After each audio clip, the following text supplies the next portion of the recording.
Hey Daniel. Hey, how's it going? All right. Do you want me to address that problem that we started to do at the end of the class last time? I worked it out. I was going to make a video. I hadn't had a chance, but I can show it to you now if you want. Yeah, I think the hardest thing was just setting up those boundaries for the problem. Hold on. But I think we Gotcha. covered it, but it would be nice seeing the end Yeah. of it. Let me go ahead and I'll go ahead and show it to you while we're waiting for everybody to get here. It's not too terrible, but if you use the wrong coordinate systems, it can get quite messy. So I'm going to use a tilted coordinate system, and that'll help us. I'm getting ready to share my screen right now. So it should pop up in a second, and I'll draw the diagram and make some use of what is actually going on. So what we're trying to do is establish that a horizontal force be used that's just big enough to allow it to move up, but it's not really fast enough to accelerate it. So we're going to assume the acceleration is equal to zero, but it's just like on the cusp of zero, so we can figure out what force is required. So what I'll do is I'll draw the ceiling that the pendulum's hanging from. Then this is vertical, and the mass I'll say is big M. Looks like somebody else just tried to come in. That's not it. I thought somebody came in. Oh, there it is. Couldn't find it. Uh, the mass is big M. I'm going to say this angle right here is theta. So we're actually working it for any particular angle theta, and that's what I'm going to work on here.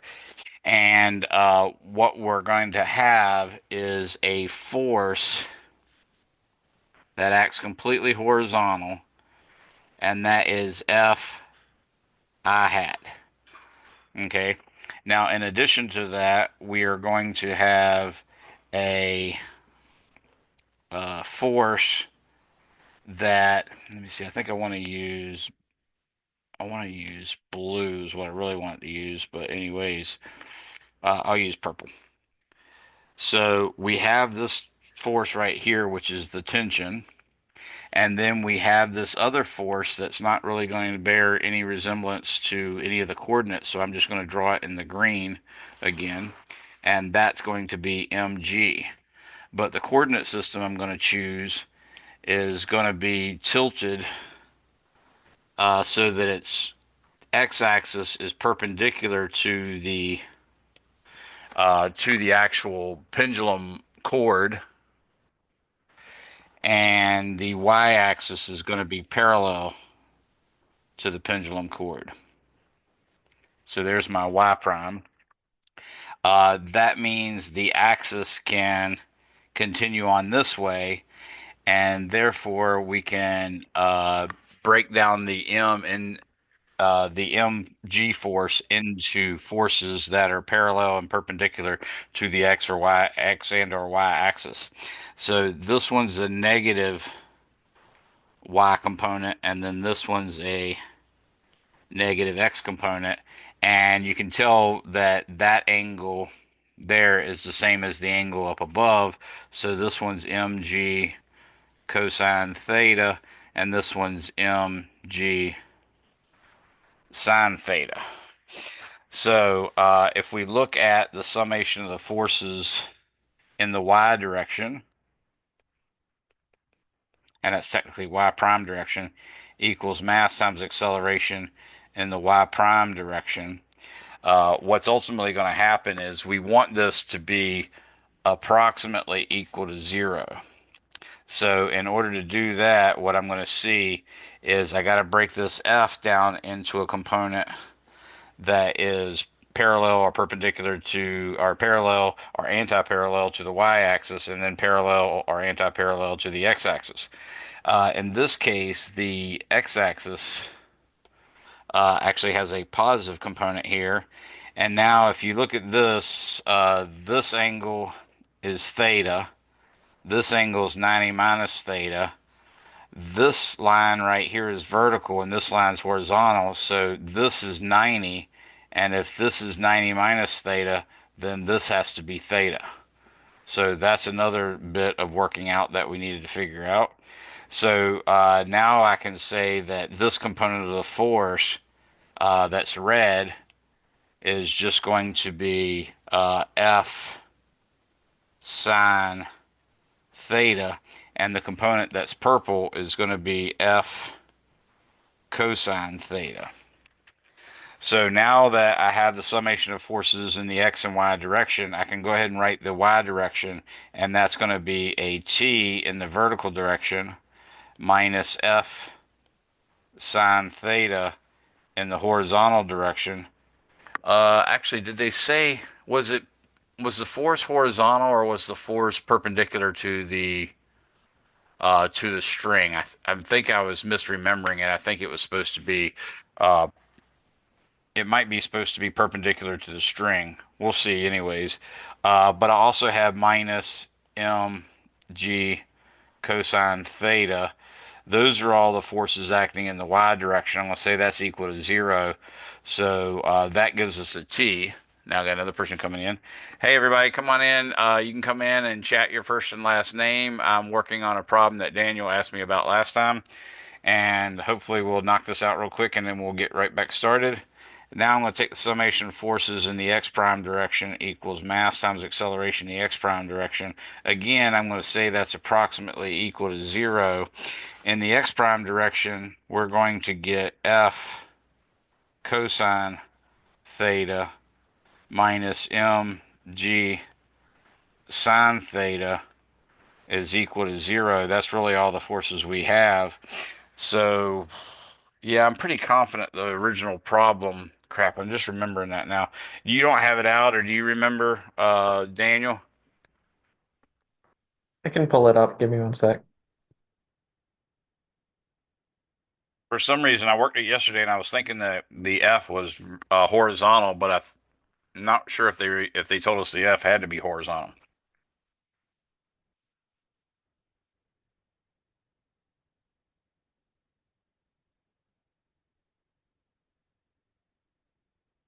Oh, actually, I think I might have the notes over here. Let's see.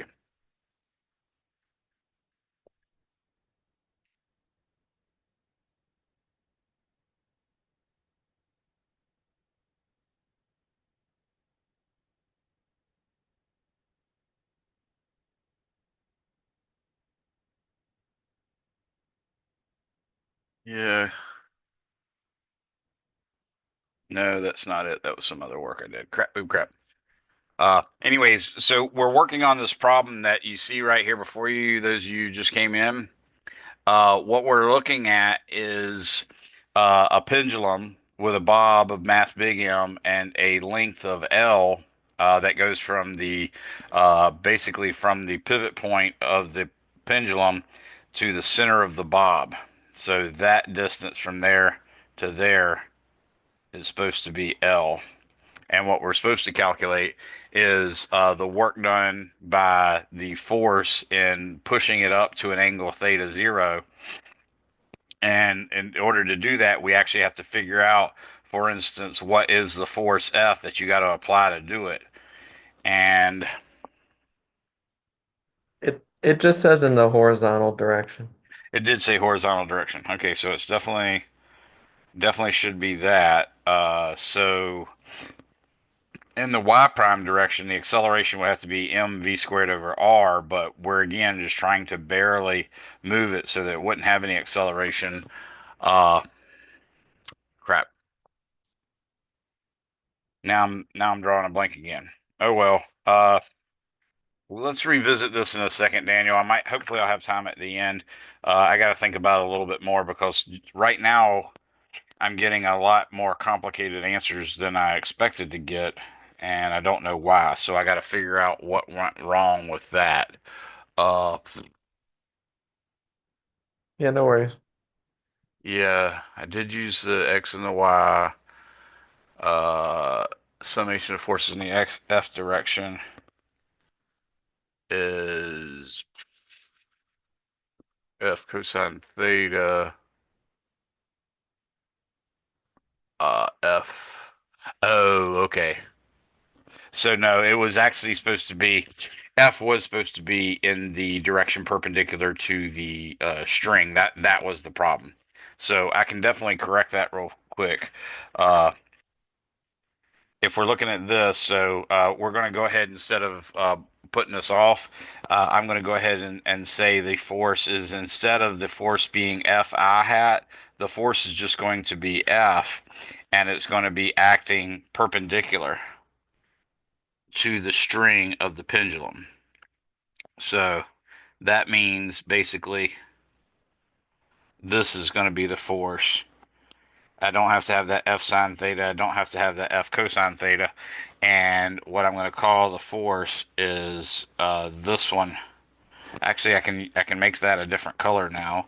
I can actually make that purple because it's parallel to the axes. So this is the force that you're applying.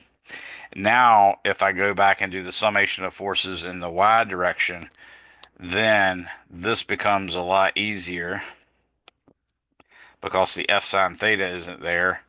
And we end up getting T minus, if you look in the y direction, that's mg cosine theta, is approximately equal to 0. And then if you look in the x direction, the x prime direction, that's going to become just plain F minus mg sine theta is equal to 0. That's the bare minimum. So this tells you this is equation 1, this is equation 2. Equation 2, I should really make that. Equation 2 tells you that F is equal to mg sine theta, and the work done by F is equal to the integral of F dot dl. That's the rule. But remember, the dot product and the fact that it's two vectors is just to find the component that's parallel to the motion. You can see by F being perpendicular to the chord, it's always going to be parallel to the motion. So all I got to do is say the integral of mg sine theta, and then the actual distance I'm traveling is going to be L times d theta because we're using S equals R times theta, the definition of radians. And if you allow a differential line segment along the arc, that would be the ds. And since it's a circular arc, the radius is a constant, so the ds would be equal to the radius r times d theta. In our case, the radius r is the length L. I should probably draw that on here as well. So this is the length L. So that's where the L d theta came from. And now I'm going to also remember that I'm integrating it from theta equals 0 to theta 0, if I remember correctly.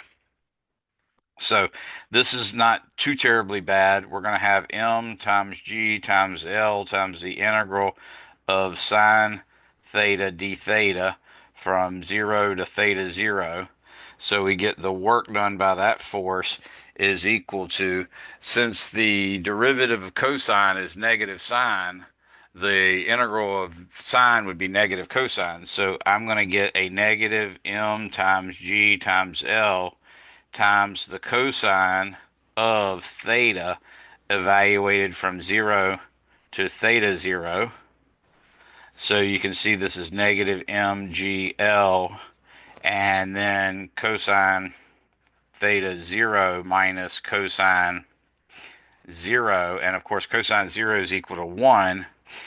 And we get cosine theta 0 minus 1. The biggest cosine theta 0 could be is 1, so it's clearly going to be negative here.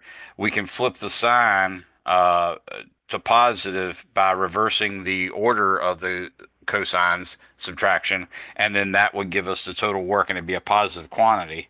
So the work done by the force turns out to be m times g times L times 1 minus cosine theta 0.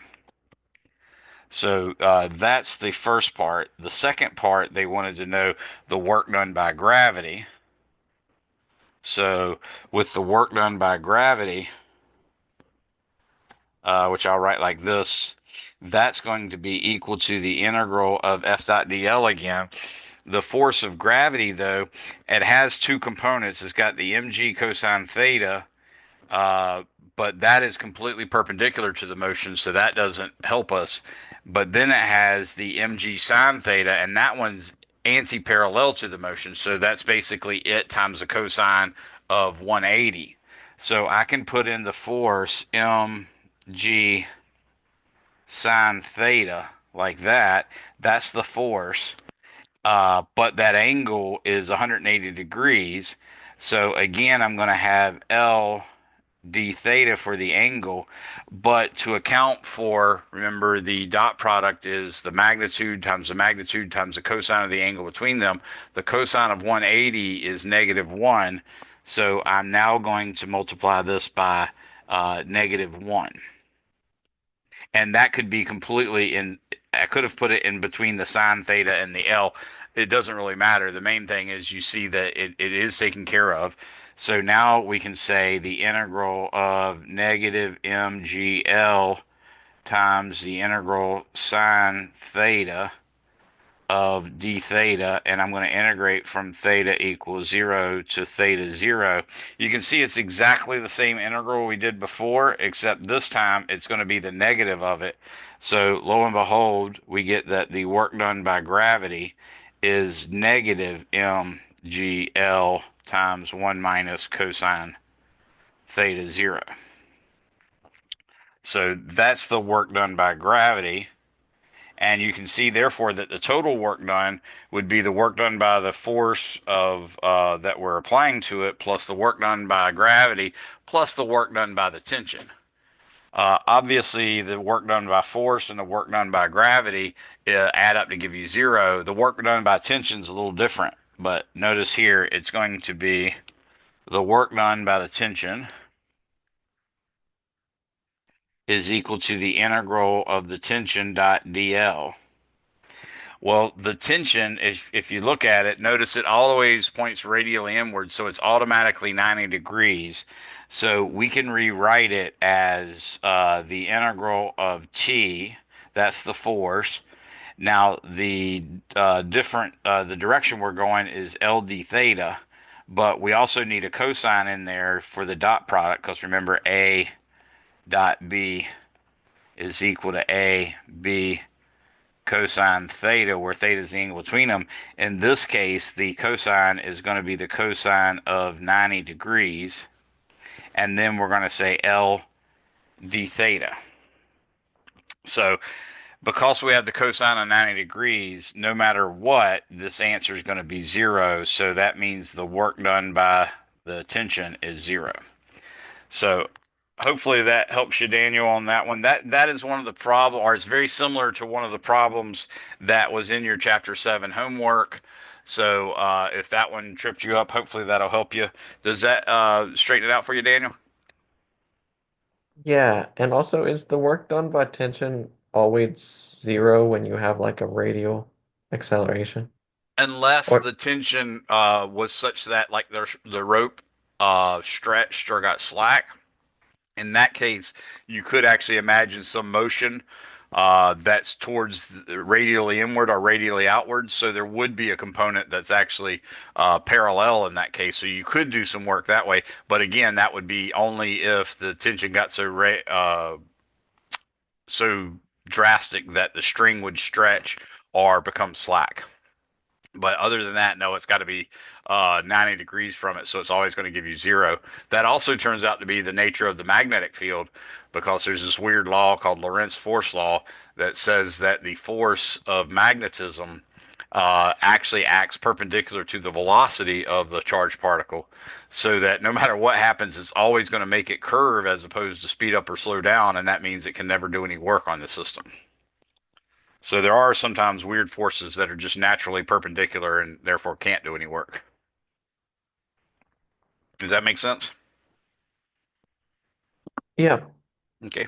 Anybody else have any questions on that or anything else for that matter? Remember, we normally try to start class with a chance for you to ask me questions. on any past stuff. Oh, and I want to mention to you guys, hopefully, I think I mentioned it before, but we are having a face-to-face and an online test next week. That means you have Monday, Tuesday, Wednesday, Thursday, Friday as a bare minimum to get the test done. But I'm also definitely giving you Monday. So if you can't get it done this week, you can possibly do it Monday, but you've got to set up something with a testing center or find a proctor. There are proctoring services that you can, in principle, pay for. There's proctoring services that do it over online, like you actually pay them some fee. They will use some kind of device that they have, and they have our lockdown browser, our Respondus lockdown browser type thing, and they watch you through your camera, and then they use a little bit of AI in it, but basically they have people that can watch you in real time, and then when it doesn't seem that necessary to have somebody, they let AI do the deal. And I've had pretty good success with that, so that's another option. The two or three of the campuses are currently trying to figure out some way to proctor via Zoom. They're willing to do it, but they're having a difficult time in that you have to basically have the lockdown browser is not working, so they have to use something like a mirror or something like that so they can keep an eye on your computer screen, your hands, what might be going on behind the computer, and what might be going on behind you. So that's another option. But the best thing would just be go to one of the campuses and have the test proctored there at your convenience on a Monday through a Saturday, because they always have one night a week. Each campus has one night a week that they actually do nighttime proctoring.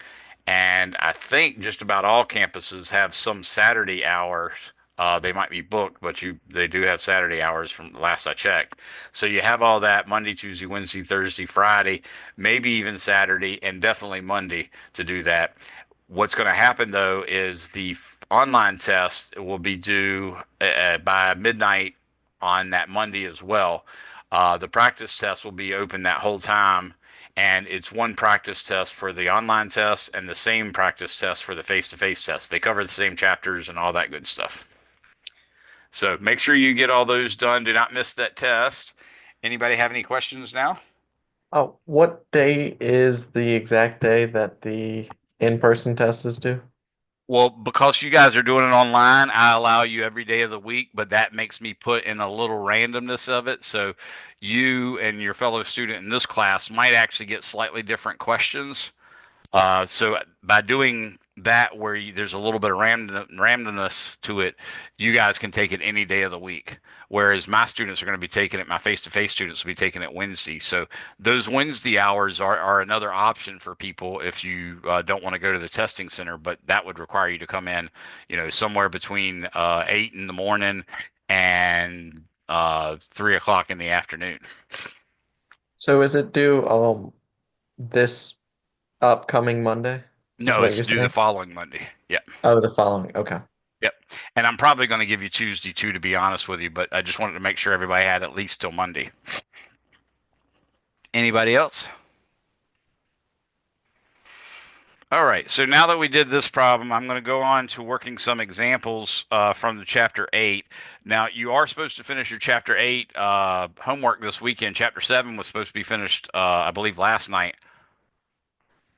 Hopefully, you all did that. But now let's get started on a couple more examples from chapter 8. I really have done enough just with that hill example. That's usually enough to make some sense of it, but some people just don't get the conservation of energy stuff initially, and you need more examples. So I'm working these problems here. It says a large rock is 3.00 meters above the ground when it is dropped. How fast will it be going when it reaches the ground? And then part B, how fast when it is 1 meter above the ground? So what I'm going to do is my typical solution, and then I'm going to state the equations that I need. We know that potential energy when you're close to the surface of the Earth, and what I mean by that is at least a factor of 10 smaller than the radius of the Earth, is how far you are from the surface of the Earth. So when you have that, it's just m times g times y, and you can set your y equal to 0 anywhere you want, as long as you're consistent throughout the problem. Our kinetic energy is 1 half mv squared, and then we have u initial plus kinetic energy initial plus work in is equal to u final plus kinetic energy final plus E loss plus work out.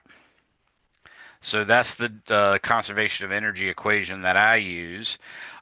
In this first part, we're talking about part A. What I have is a rock, and we're going to go on the assumption that this rock is 3.00 meters above the ground. And what we want to know is when it hits right here, V final is equal to question mark. That's part A. But also part B is what about when the height is 1.00 meters, V final B is equal to question mark. That's part B. So that's what we're trying to figure out. So for part A, we're already writing it down. Initially, I do have a potential energy, so UI. Now we're dropping it. It says it was dropped, so that means K initial is just 0. In this case, I'm ignoring air resistance. There's no friction. So air resistance and friction are not in there. That's usually what I put in E loss. So we can go ahead and say that E loss is going to be 0. I sometimes also use it as work in or work out, but I usually refrain and use work in and work out for like spring loaded stuff, 1 half kx squared. We don't have any of that either. So basically, what we get is plus work in, which I'm going to say is 0. That's equal to U final plus kinetic energy final plus E loss, and that's the one where I said is 0, plus work out, which again we said was 0. So the beauty of the conservation of energy problem is it looks really big because it has all these terms, but usually you only got one or two that are there. Occasionally you'll run to a third or something like that, but it's really not that many terms. So now I can plug in mg y equals for part A, U final is going to be 0. So I'm going to write it right here. I didn't mark through it as U final being 0 because part B is not U final equals 0. So what I could do is say, for instance, U final equals 0 for part A, but not for B. So with that in mind, I could go ahead and ditch this M that I was going to write there. And now that I have that, the other side is just going to be 1 half m v final squared. You can see that there's a common factor of mass. When that common factor of mass cancels out, that means your final answer is independent of mass. So if it's a rock or a car or a feather, as long as there's no air resistance, the final speed is going to be the same. That being said, we can say that v final is going to be equal to, oops, wrong color again. We can say that V final is going to be equal to the square root of 2 times G times Y. Notice how that looks just like part of our kinematic equation. So again, conservation of energy is giving us the same results that kinematics gave us. And that's a wonderful thing in physics when you find two entirely different ways of thinking about the universe both working out to give you the same answer, then you're quite confident you're doing it correctly. So this is going to be the square root of 2 times 9.80. That's meters per second every second times the height, which is 3.00 meters. Now you can see that the units under the square root are meters squared per second squared. And when we take the square root of meters squared per second squared, we get meters per second, which is exactly the unit that velocity is supposed to have. So I'm going to say 2 times 9.8 times 3. That's 58.8. Now I'm going to take the square root of that, which means raising it to the 0.5 power, and that's 7.668 meters per second. Now we only had 3 sig figs and everything, so that 8, uh, ooh, that was supposed to be, yeah, 7.66881. So those last two numbers are not sig figs. Just for the records, multiplying that by 2.237 gives us about 17 miles per hour. So that's roughly how fast it would be going, is 17 miles per hour at the bottom. Okay. Any questions on that one? Now I'm going to do part B, and you're going to see really how, again, this does produce the kinematic equations that we found in chapter 2. So again, I'm taking U initial, which is going to be M times G times Y, plus kinetic energy initial, which is going to be 0, plus work in, which is going to be 0, is equal to U final. Now, in this case, U final is going to be mg Y final, which is that 1 meter thing. So I'm just going to write here Y final part B. So I'll put a B there. And this will just be equal to Y. Actually, I could have left it just F. So yeah, I'll do that. I'll go ahead and get rid of that subscript B and just call it Y final sub F. Now that I have that, I also have a kinetic energy final term. So that's plus 1/2 mv final squared. Now, in this case, that would be okay to subscript that with a B because it's reminding us it's the final velocity for part B. But we've already got an indicator that says part A, and we got the part A answered and circled with the A by it, so we don't need to do all that. We also have a E loss term, but again, that's going to be 0. So you just write 0 like that. And the workout term, which again is going to be 0, so I just write 0 like that. So now what we have is mgy equals mgy final plus 1/2 mv final squared. You can see that there's a common factor of mass. I'm going to cancel that out. And I'm going to go ahead and multiply through by 2. When I do that, what I get is 2mgy.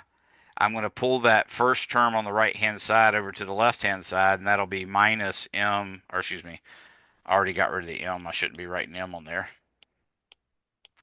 So on the left hand side, it's going to be 2gy equal, or minus, excuse me, minus 2gy final is equal to V final squared.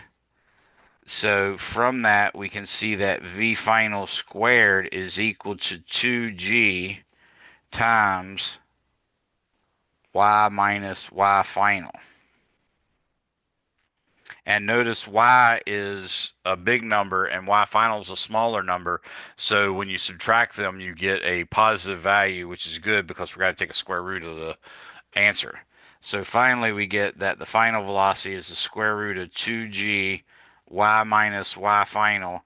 And notice that is another version of v squared equals v0 squared plus 2a parentheses x minus x0. In this case, it's becoming y minus y final, but that's okay. I'm going to write this. It's 2 times 9.80 meters per second times 3.00 meters minus 1.00 meters. So you can see again, we're going to have the right units. It's going to be meters squared per second squared under the square root. And what I'm going to take the square root of is 2 times 9.8 times 3 minus 1 is 2. So I'm taking the square root of 39.2, and that is 6.2610. Again, writing two extra sig figs just in case we need it for subsequent calculation. That's 6.26 meters per second, which is obviously a bit slower than the 15 miles per hour we got before, but we can multiply it by 2.237 to see that this one's going to be 14 miles per hour. This one was on the order of, what did I say, 15.6 or something like that. Oh, 17.1. So, any questions on that?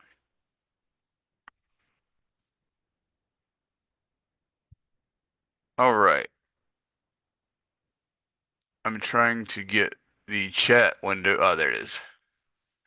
I did ask everyone to go ahead and chat me your first and last name. It looks like a lot of people's done that. If you haven't, please do it. We'll move on to the next part. Again, no one has any questions on this?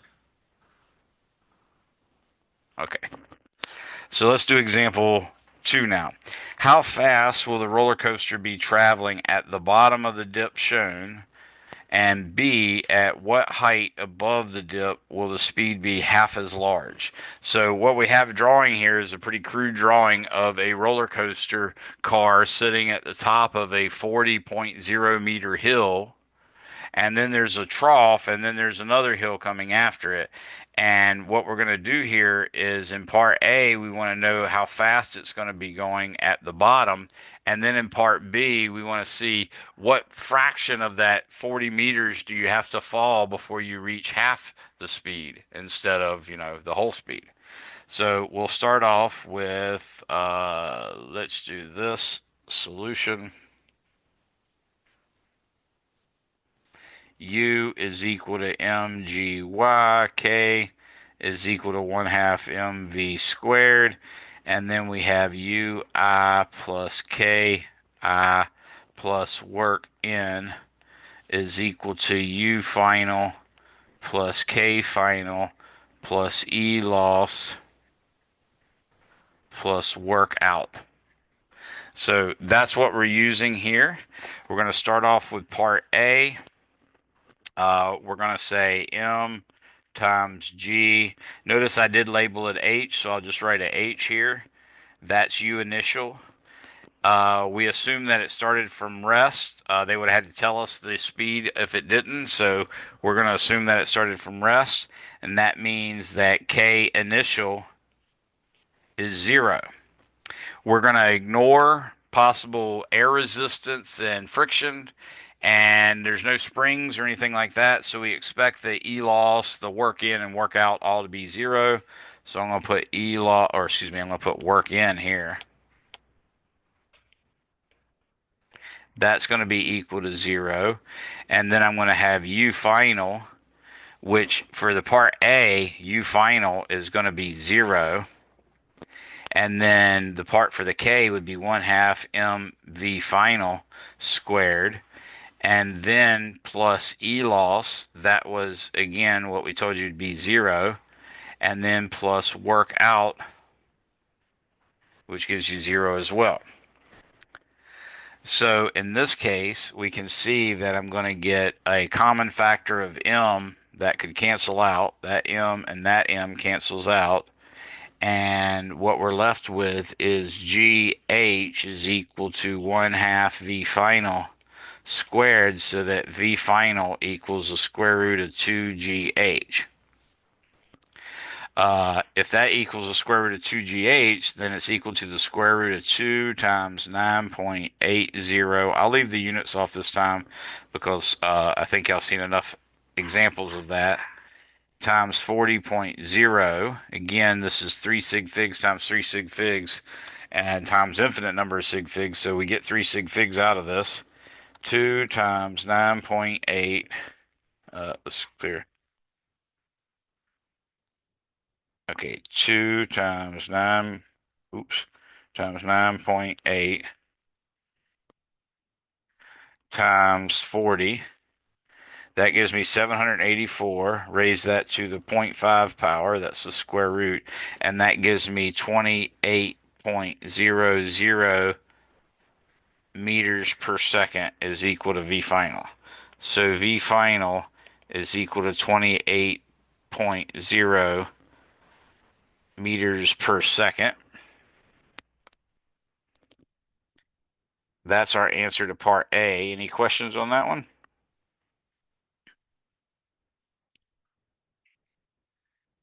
Okay. So if there's a couple ways of thinking about the second part, they're saying at what height above the dip will the speed be half as large? Well, if you tried to make V final twice as big, let's say V final prime is equal to 2 times V final. Well, then that means 2 times the square root of 2GH, right? Because that's what we calculated V final was. Now, if I try to pull that 2 inside the square root, I have to do the opposite operation of square rooting. So, what will this 2 become when I pull it inside of the square root?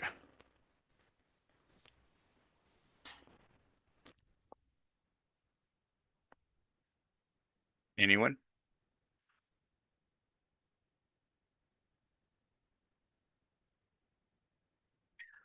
So remember, you can do stuff like this. You can pull a number that's out in front of a square root. You can pull it inside by doing the opposite operation that inside means. So in this case, inside means the square root. The opposite of square root is squaring.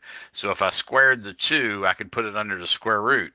If I square the 2, that's 4. So what I'm going to do is I'm going to write 2 times g times h times 4. And I put the 4 there specifically because that's where the 2 came in. And I want to think about it in terms of height to figure out exactly oh no, I wanted half the final velocity, didn't I? Yep, yep, yep, yep, yep. All right. Start with the same argument. Now this one was for doubling the velocity. So you see, if you wanted to double the velocity, what happens here is if you wanted, if yow, if you, there, I did it again. What the heck is going on? If you wanted the final speed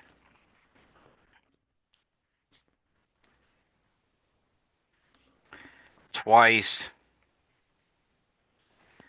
as large, then H would need to be 4 times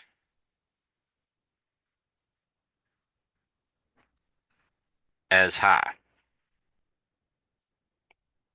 So, in other words, if instead of 28 meters per second, I wanted 96 meters per second, or excuse me, no, that's 4 times 20 would be 80, and then 4 times 8 would be 32, so that's 112. If I wanted to go 112 meters per second, then I'd have to drop it from a height of 4 times 40, which would be 160 meters. But if I wanted the new V final prime to be one half of the initial V final, which is what I meant to do initially, okay.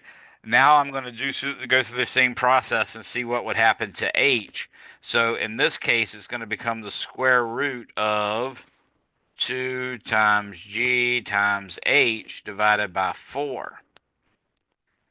So if you look at that, you can now say that's equal to the square root of 2 times g times h over 4.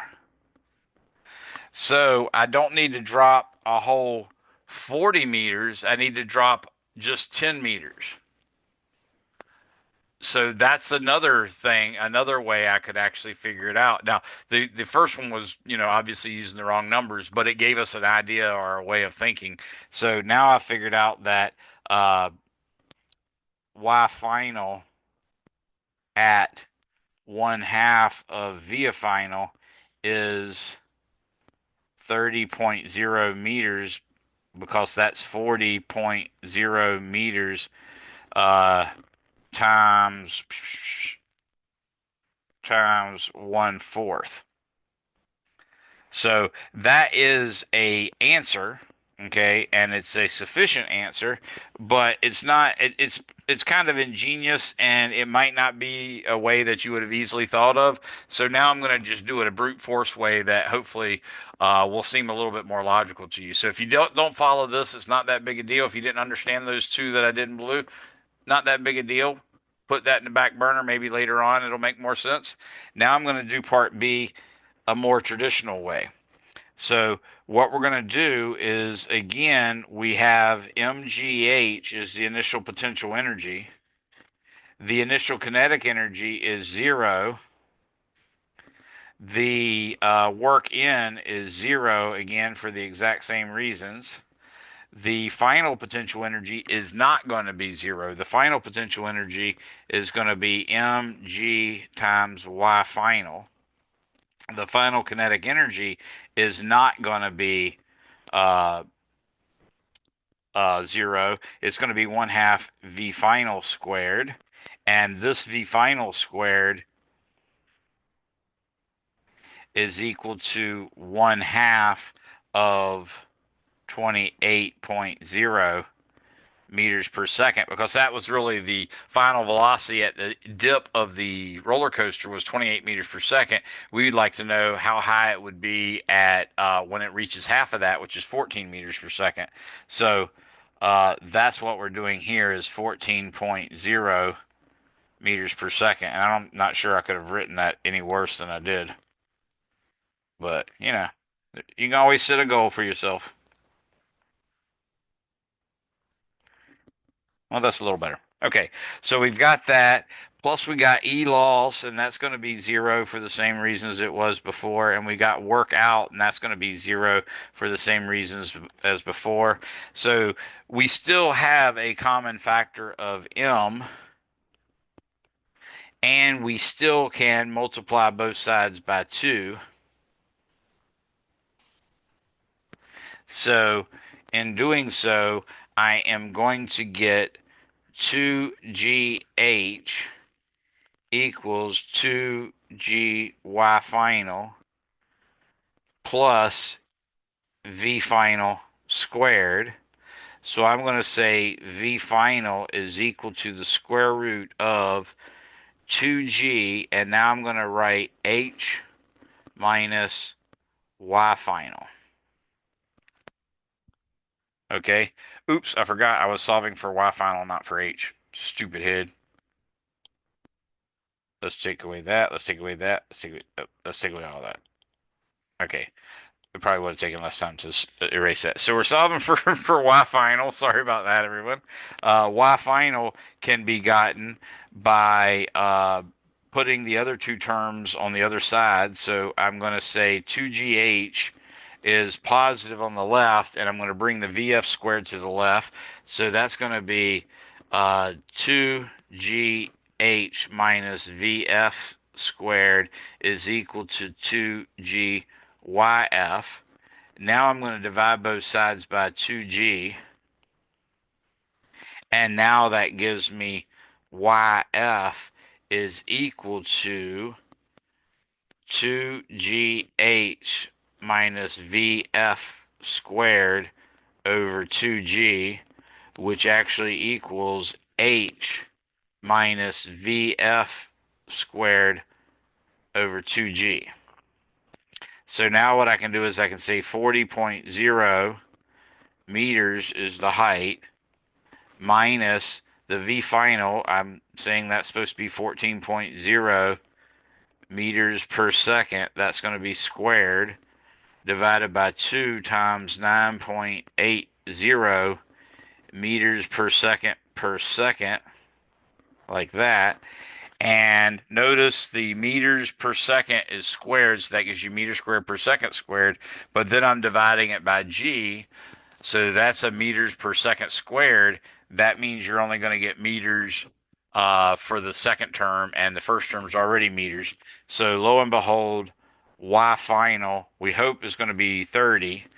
And sure enough, when I calculate 14 squared, and then I divide it by 2 times 9.8, I get 10. So 40 minus 10 is 30.0 meters, which is exactly the answer that we found via the other method. Any questions on that?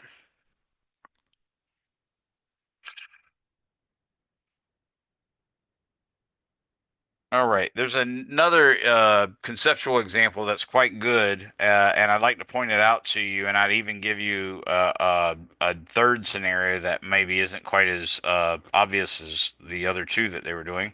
So, what we're going to imagine is a water slide, like Ocean Breeze or Water Country or something like that, and one of them has this slow, gradual drop that comes down and goes like this. Another one had a bright idea and said, "Hey, let's make this really fast," and decided to pull down really, really quickly and did something like that. And of course, all of them are coming at the same height at the end. And then I'm going to take and do a third one like that. Okay, so those are three shapes of water flumes. What we have here is a person sitting on it, and they have any of the three routes they want to. So you might ask which one will reach the bottom first, and you might also ask which one's fastest at the bottom. So I'm going to say which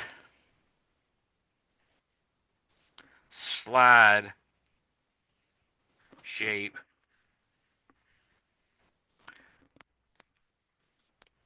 if any, will make the slider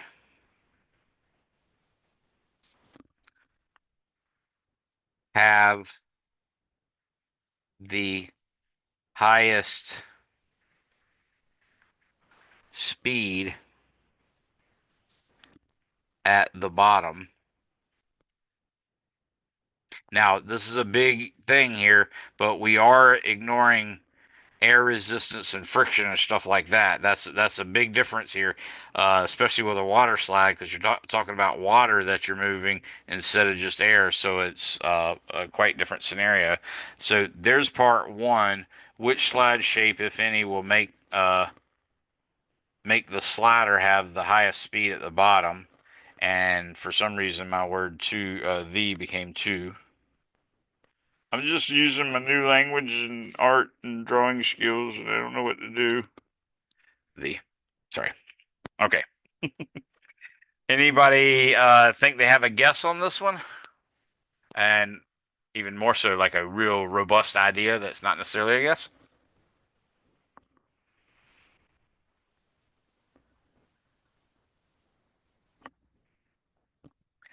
Which one of these will be fastest at the bottom?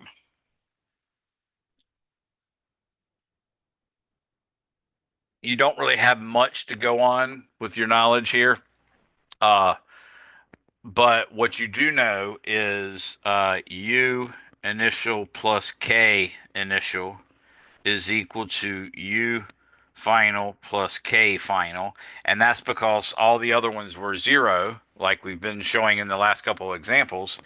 And what you see is if you're the person on the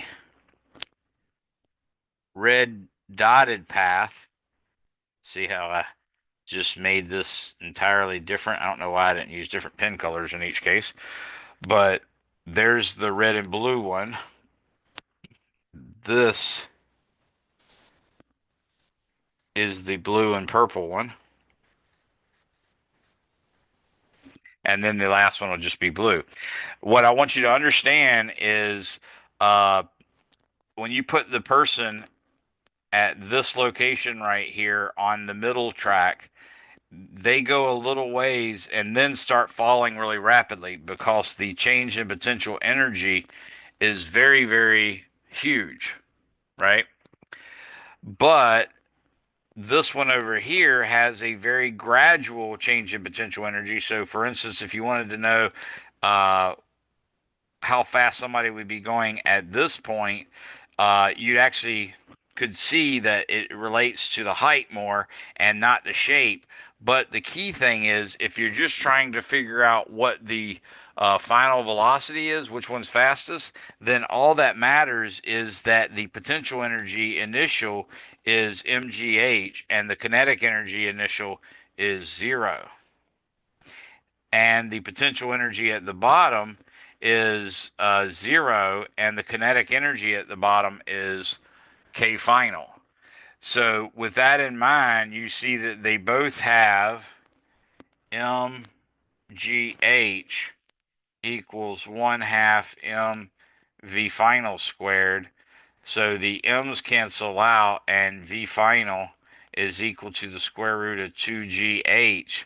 And since we start and stop at the same height, the answer is none, because they all go the same speed at the bottom. Okay? So the answer is literally that none of them go any faster than any of the other ones, strictly because we're ignoring air resistance and friction and stuff like that. Obviously, the one with the longest track, meaning if you actually took an odometer and walked it down the flume all the way from top to bottom and figured out which one had the longest length, if you actually had friction forces, the one with the longest length would actually, assuming the friction forces are the same in every part of it, then you'd find that the one with the longest track would actually be going the slowest at the bottom. But we're ignoring that. The other part of the question that's actually quite interesting is B, uh, which track will cause the slider to reach the bottom first. In other words, this is like a race where all three tracks have each one has a separate person going on it, and for the sake of argument, you could pretend like it's the same people, even though ultimately the mass doesn't matter because we're ignoring air resistance and friction and all that good stuff. But imagine three identical people going down these three tracks, starting at exactly the same time. Which one makes it to the bottom first? Anybody have an idea on this?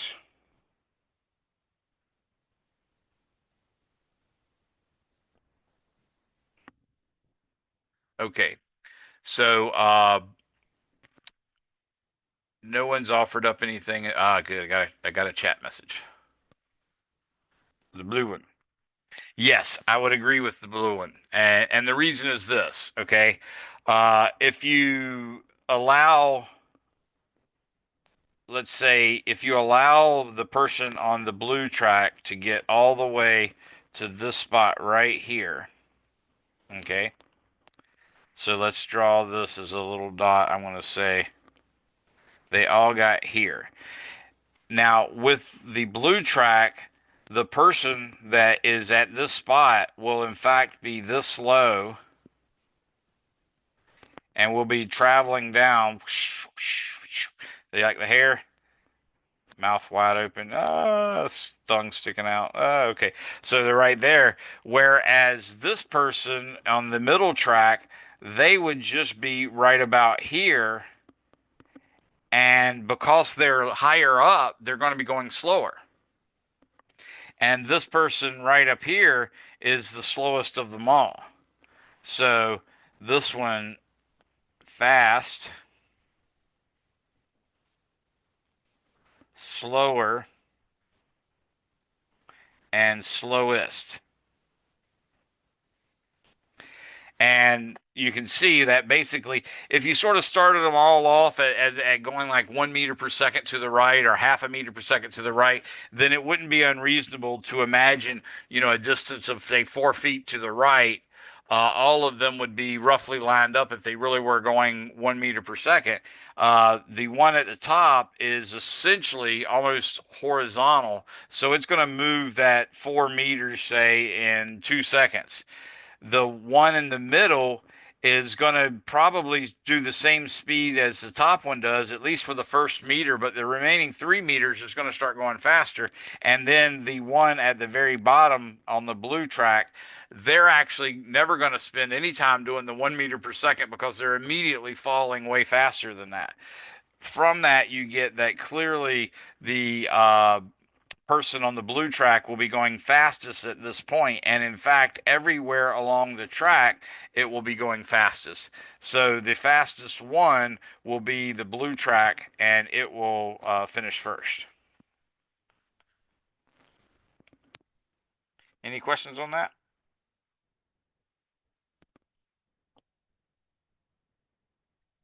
All right, so there's your answer on that one. Let's try another problem. This one's going to be a pole vaulter. So what we're imagining here is we're going to have a person pole vaulting, and we're going to imagine that they have the ability to put the pole vault, the actual pole, into the hole. I'm sure there's some special name for it that I don't know. I never got to try it. I always wanted to, but anyways, you're going to put that in the hole, and then you're going to use your strength of your body and your momentum going forward to make the pole act like uh, a slingshot, if you will.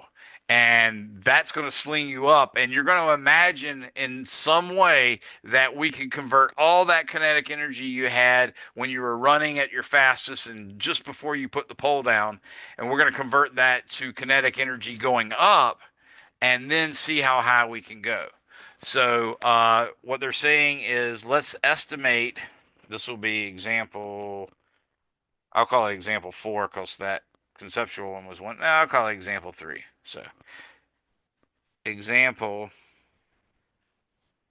3. What minimum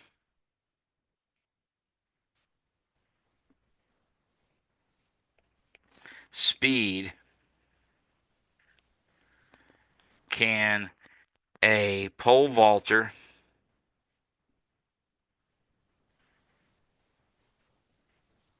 so many words I'd never spelled before, vaulter, felt like I wanted to put an E on the end. Who knows?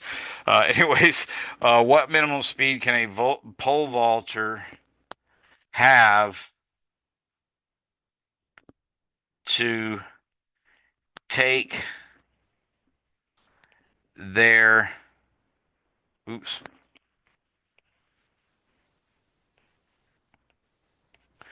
center of mass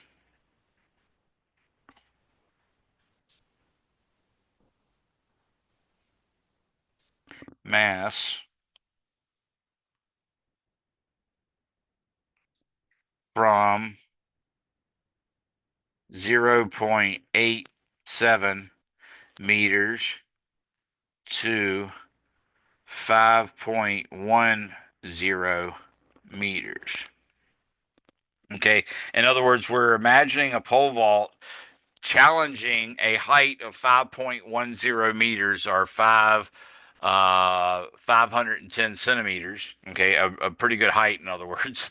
And their center of mass, which is roughly around their belly button, is only 0.87 meters to begin with above the ground. And we're going to imagine just a conservation of energy scenario where we're not losing anything to air resistance or friction or any of that kind of crazy stuff. Obviously, it's super, super idealized. Therefore, this would be the best case scenario whatsoever. And of course, we would not expect the result to be reasonable. We'd actually expect the speed to be much larger. So let's check that out and see what we're going to get. So solution, again, U is equal to mgy, K is equal to 1 half mv squared. U initial plus K initial plus work in is equal to U final plus K final plus E loss plus work out. Okay. Now, in this case, we're only dealing with one problem here. So we're taking a kinetic energy that is not, or excuse me, a potential energy that is not zero. It's just very, very small initially. Okay. So the UI is not zero. That's because the center of mass is already 0.787 meters up. Now, you could actually call that y equals 0, but then the height would have to be adjusted by subtracting 0.87, so you might as well just keep the 0.87. Okay. The kinetic energy will not be 0 either initially, obviously, because you're going to be running as fast as you can to try to put the pole down so that you can launch up and reach the height of, some 20 feet roughly. Now, at the top, the kinetic energy will be zeros because if we actually had any speed, then we could have probably gone a little slower to get to that height. So, what we're going to do is imagine that you've done everything you can to try to convert your kinetic energy horizontal to kinetic energy vertical so that you can really make it to the top. In which case, when you get to the top, you're not going to have any other energy left. So the kinetic energy at the top will be 0 again, no energy loss, no work out. That's the equations we're putting together. So I'm going to say that M times G times Y initial plus 1 half M V initial squared. I don't like what I just wrote there. Sorry. If I could stop myself, I would. V initial squared. And then on the other side, we've got mg y final, which is really the height that we're shooting for, plus, that's it. So that's nothing. So I don't say plus at all. All right. Now, with that in mind, what we're trying to do is estimate how high this person, or excuse me, how fast this person would have to run. What we do see here is we have a common factor of m, so we can divide both sides by m. That means there's not going to be any m's anymore. And then we could multiply both sides by 2. Okay. In doing that, I'm going to get 2g y initial plus v initial squared is equal to 2g y final. So v initial squared is equal to 2g y final minus y initial, which remember I told you you would then have to go back and subtract the initial height from the height of the pole vault. So clearly, this is exactly what I was saying. Now we have the minimum velocity initially. So I'm going to write a subscript min on it just to remind us that I didn't do a minimum in the sense of taking the derivative, setting it equal to 0, and then checking the second derivative. I just did sort of a best case scenario model of the energy transfer and hoping that we can do the most efficient thing imaginable, which is convert 100% of the kinetic energy from horizontal to vertical. But we'll calculate it and see what we get. So it's 2 times 9.80. We've been doing the same formula over and over. I don't see any use in repeating the units. Y final was 5.10 meters and Y initial was 0.87 meters. So I'm going to take the square root of all that, and I'm going to go ahead and type in square root, just as soon as I find it, shift square root, 2 times 9.8 times, I don't know why I'm singing it, parentheses 5.10 minus 0.87, close parentheses, and that gives me a number that's completely useless because it always gives me my symbolic notation, so I got to switch it to digits. 9.1053. So this is 9.1053. We had three sig figs. Uh, we only had two with the 0.87, but when we did subtraction, that gave us back our three.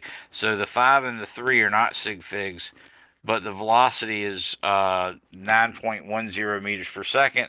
If I multiply that by 2.27, 3,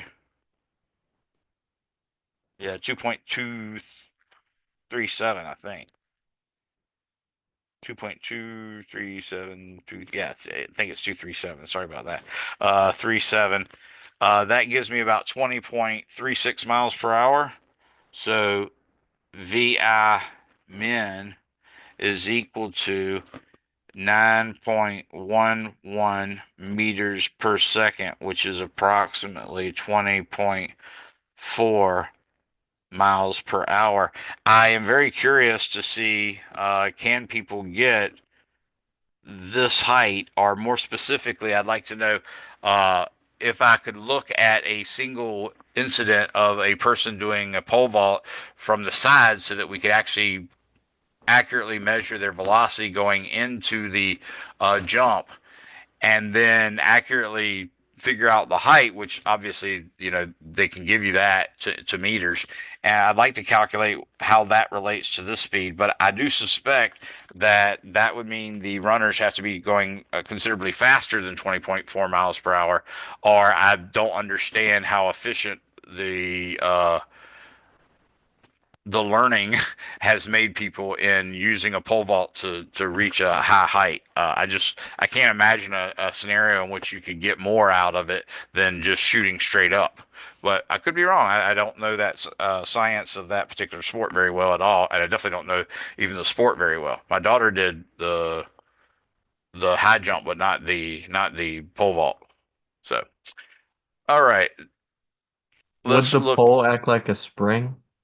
Yes, you can definitely see that. It would definitely do that because it does spin like that. But I'm still thinking that you'd lose so much in the process of uh, slowing yourself down and lifting your body up. But I could be wrong, and maybe you have it and you know that. So I just would like to find out. And we actually, your cell phone has the same tools that we use in our class for Logger Pro.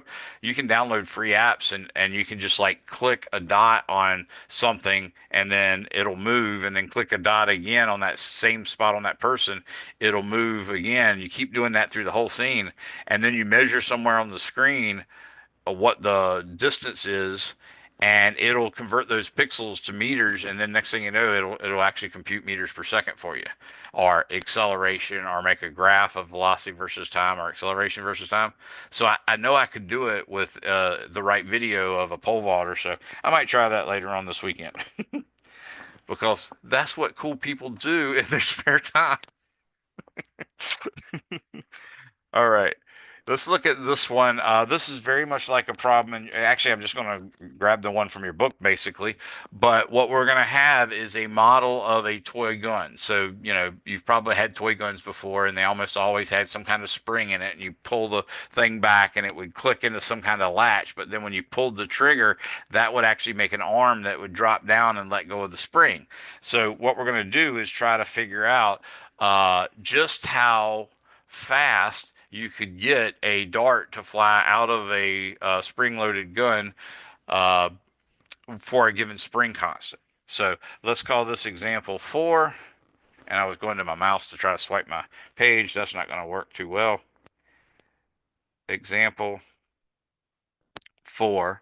So what I'm going to do is imagine drawing a gun, something like this. And on this scenario, we're going to imagine that we had a spring mechanism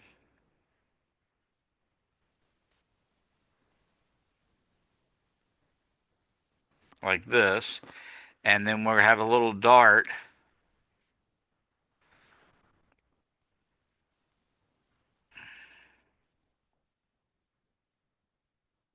something like that, okay? And then when we cock it, what's going to happen is we'll have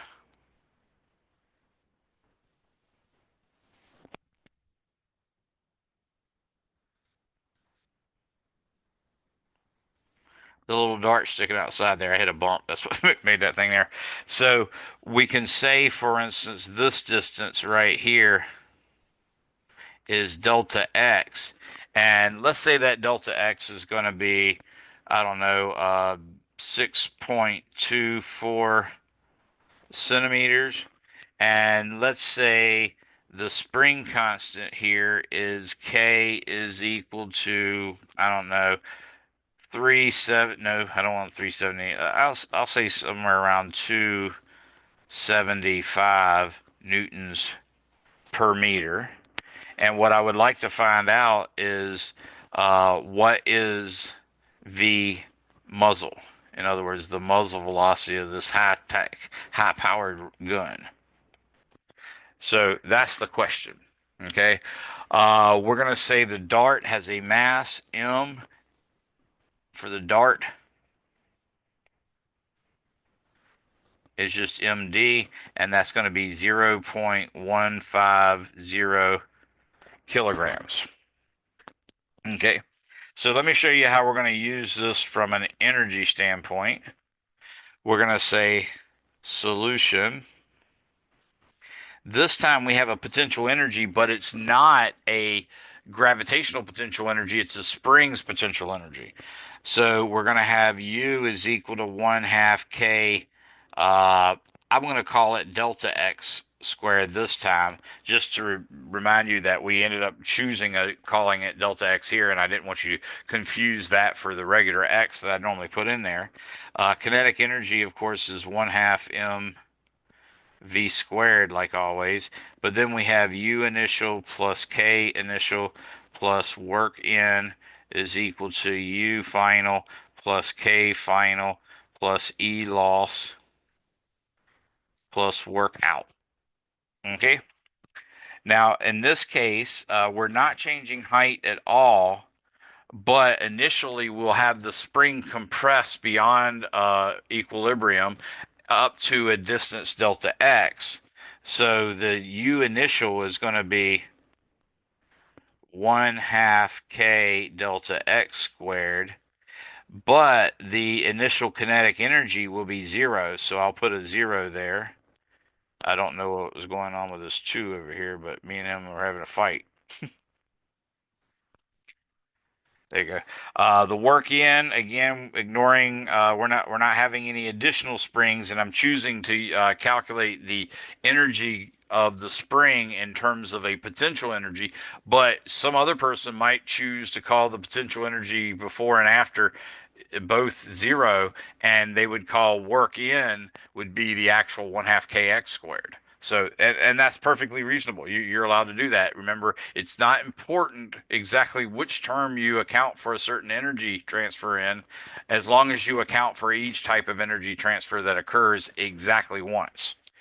So workout's going to be zero here. I just switched to red. Don't know why. Don't know how. Uh, the final potential energy, since we're only using the 1 half kx type, kx squared type of potential energy, the spring will be at equilibrium when the dart leaves it. So, or I should say, the dart will leave the spring when the spring reaches equilibrium, because what's going to happen is the tip of the spring is still going to have some momentum, so it's going to be continuing to go the same direction the dart is, but immediately upon it reaching that equilibrium, the spring is going to start pulling backwards on it to slow it down, so it will be left behind by the dart and then slowly come to a stop. If you assume the spring's massless, none of that energy matters. Okay, so the 1 half k x squared for the right hand side is going to be zero. The final kinetic energy is exactly what we're going to calculate. That's 1 half m V final squared, but the E loss is going to be 0 and the workout is going to be 0. So now I have 1 half K delta X squared is equal to 1 half M V final squared.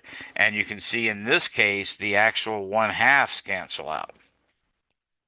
And you can see also that VF is actually going to be equal to the square root of K over M times just plain delta x, because when you took the square root of everything, the delta x was squared, so it just became k over square root of k over m times delta x. So with this in mind, we can write 275. Yeah, 275. This one we haven't done yet, so I'm going to write the units in it. Newtons per meter over 0.150 kilograms. And we're about out of time, and delta x is 6.24, so 0.0624 meters. Notice how I did convert it to the base units. So V final in this case is going to be equal to square root 275 divided by 0.150. That gives me 42.817, and then I'm multiplying that times 0.0624. That gives me 2.67 meters per second. Again, I carried two extra digits in case it was any subsequent calculations were coming up. I could multiply this by 2.237 again. I don't know why I keep thinking it's 273, but either way, it's close enough. That's about 6 miles per hour. Any questions on that one? All right, so there's a couple more examples in your book you should look at. I don't think any of them are really hard. I would definitely make sure you hit it, example 8-8, that sort of thing. But you shouldn't have any problems. And this is the last material that's going to be on the face-to-face test next week, as well as the online test. So between that and the time you have and all the extra videos that I've been able to put on my YouTube channel, I'm going to actually put some more in your module too, but hopefully that should help you. Let me know if you need anything. Feel free to text me. I'm available for Zoom office hours tomorrow. I had one every Tuesday at noon. If y'all know of any other times that might help you, let me know. I'll see if I can make a Zoom office hour then. But you can also text me and set up one for for Thursday, Friday, or Saturday. The practice test, I've already made it. I thought it was posted. It will be posted in 2 minutes after I get off of here, if it's not already. Okay. Anybody else? All right. Well, you guys are free to go. Thanks for calling, or thanks for coming. Make sure you did put your name in the chat. I'm pretty sure everybody did, but just in case. Still no questions? Waiting for the last person to leave before I do. All right. How about you, Aiden? You got any questions, bud?